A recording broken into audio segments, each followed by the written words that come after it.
श्री सतगुरु महाराज की जय। कहानी भक्त के दुख से भगवान द्रवित। यद्यपि प्रेम प्रकट करने की चीज नहीं है, फिर भी वह छिपाए छिपता भी नहीं है, प्रकट हो ही जाता है।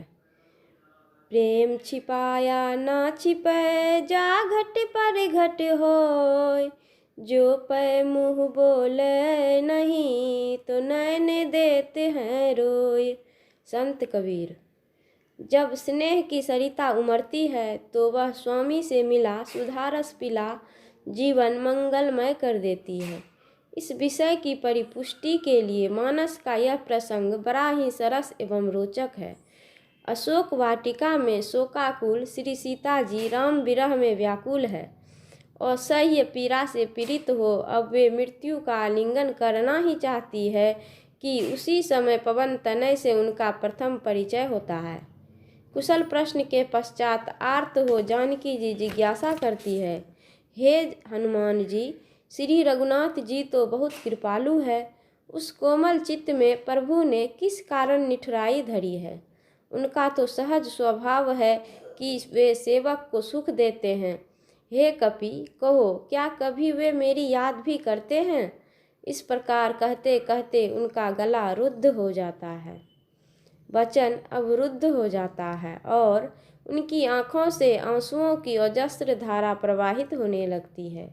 शोक सागर में निमग्न जनक दुहिता को इस भांति दीन दुखी देखकर समीर सुत के हृदय में करुणा उमड़ पड़ती है और वे विगलित स्वर में कहने लगते हैं,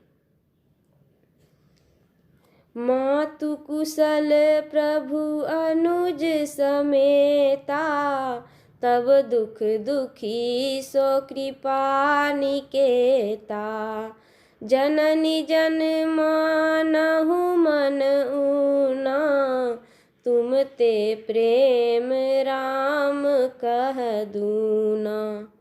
और भी, हे माता जी, प्रभु श्री राम जी ने तुम्हारे लिए जो संदेश भेजे हैं वे अब धैर्य धारण कर सुनो। हे सीता, शीतल करने वाली सभी वस्तुएं तेरे वियोग में विपरीत हो गई, अर्थात जो शीतल थी वे जलाने वाली हो गई।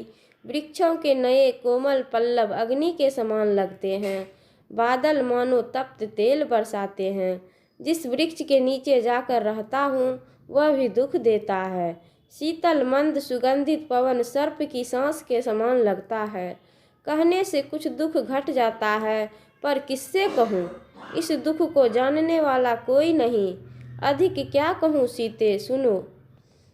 तत्व प्रेम कर मम अस तोरा, जानत प्रिया एक मन मोरा।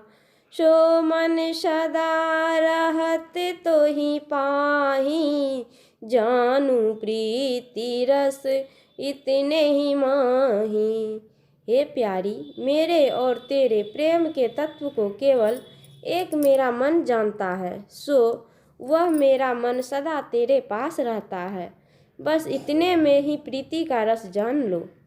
केसरी नंदन के मुख से रघुनंदन के प्रीति वाक्य श्रवण कर सीता फूट फूट कर रोने लगी। पुनः विलाप करती हुई कहती है, हे महावीर जी, श्री रघुनाथ जी से मेरा प्रणाम कहना और कहना, मासी दिवस महनाथ न आवे, तो पुनि मोहि जियत नहीं पावे। यदि एक मास में मेरे स्वामी आकर मुझे दर्शन नहीं देंगे तो फिर वे मुझे जीती नहीं पावेंगे। इसके समाधान में श्री बजरंगबली जी भगवान श्री राम जी के बल विक्रम महिमा विभूति का बखान कर विविध प्रकार से उनको ढांढस दिलाते हुए अंत में कहते हैं, कछुक दिवस जननी धरु धीरा, कपिन सहित आई है रघुवीरा। निशिचर मारी तुम ही ले जई हैं, तिहु पर नार दादी अस गई है।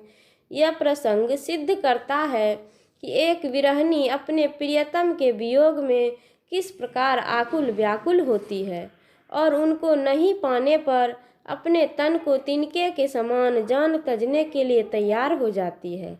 अंतिम परिणाम यह होता है कि भगवान श्री राम आ मिलते हैं और सीता जी की सारी साध पूरी हो जाती है। तात्पर्य यह है कि भक्त को दुखी देखकर भगवान से रहा नहीं जाता है और वे पल में प्रकट हो निहाल कर देते हैं। इस राम कृपा को यदि हम आध्यात्मिक रूप देना चाहें तो इस प्रकार भी दे सकते हैं। सीता अर्थात सूरत चेतन आत्मा, राम अर्थात आत्मा राम परमात्मा, रामदूत पवन सुत अर्थात सतगुरु। प्रथमतः पवन सुत ने रामदूत बनकर दुखी सीता को भगवान श्री राम का संदेश दिया। पश्चात विविध उद्योग करके दोनों का मिलन करवाया। इसी प्रकार सतगुरु ईश्वरीय दूत बनकर दुखी जीव को पहले तो ज्ञानोपदेश देते हैं, पीछे विविध साधनाओं द्वारा सर्वेश्वर का साक्षात्कार करवाते हैं। श्री सतगुरु महाराज की जय। यह प्रवचन शांति संदेश पत्रिका में जुलाई 1985 ईस्वी में प्रकाशित हुआ था। श्री सतगुरु महाराज की जय।